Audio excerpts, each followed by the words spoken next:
Imagine your favorite coffee shop. Now, what if you didn't just buy coffee there, but you owned a tiny piece of the entire business? The espresso machine, the brand, the future profits. That's a stock. It's a certificate of ownership, a small slice of a company. When you buy a stock, you become a part owner. Their success becomes your success. So how does a company go from a private business to having millions of these tiny slices traded every second? It starts with an initial public offering, or IPO. This is the moment a company goes public, offering its shares for sale for the very first time to raise money for growth, maybe to build new factories or hire more people. After that IPO, those shares live on a stock exchange, like the New York Stock Exchange or NASDAQ. Think of it as a massive, bustling marketplace, but instead of fruit, people are buying and selling these tiny pieces of companies. The price is set by a simple, ancient dance, supply and demand. If more people want to buy a share than sell it, the price goes up. If more people are selling, the price goes down. Every news headline, every earnings report, every whisper of a new product can shift this delicate balance in an instant. But why bother? Why own these digital slivers of businesses? Primarily for two reasons. The first is called capital appreciation.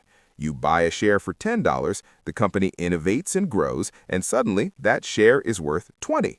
You sell it, you've made a profit. The second reason is dividends. This is when a company takes a portion of its profits and shares it directly with its owners, you. It's like a thank you check for being an investor. Beyond the money, owning a stock often gives you a voice. You can vote on major company decisions like who sits on the board of directors. And over the long haul, investing in stocks has historically been a powerful way to protect your savings from the slow erosion of inflation. Not all stocks are the same, though. They have different personalities. You have growth stocks, think of young, ambitious tech companies pouring every penny back into getting bigger, faster. They're risky, but the potential payoff is huge. Then there are value stocks, the hidden gems that the market has overlooked, trading for less than they seem to be worth. You have income stocks, usually older, stable companies like utilities that consistently pay out those dividends, offering a steady stream of cash. And finally, blue chips, the household names, the massive, well-established companies with a long history of being reliable. Choosing between them is about matching their personality to your own goals and how much risk you're willing to take. Of course, this isn't a risk-free path. The same forces that drive prices up can send them tumbling down. The market is influenced by everything from interest rates and global events to pure human emotion, the collective feeling of optimism or fear. And in recent years, we've seen the rise of the individual investor, people influencing markets in ways we never have before, all while massive trends like artificial intelligence are rewriting the rules for which companies will thrive.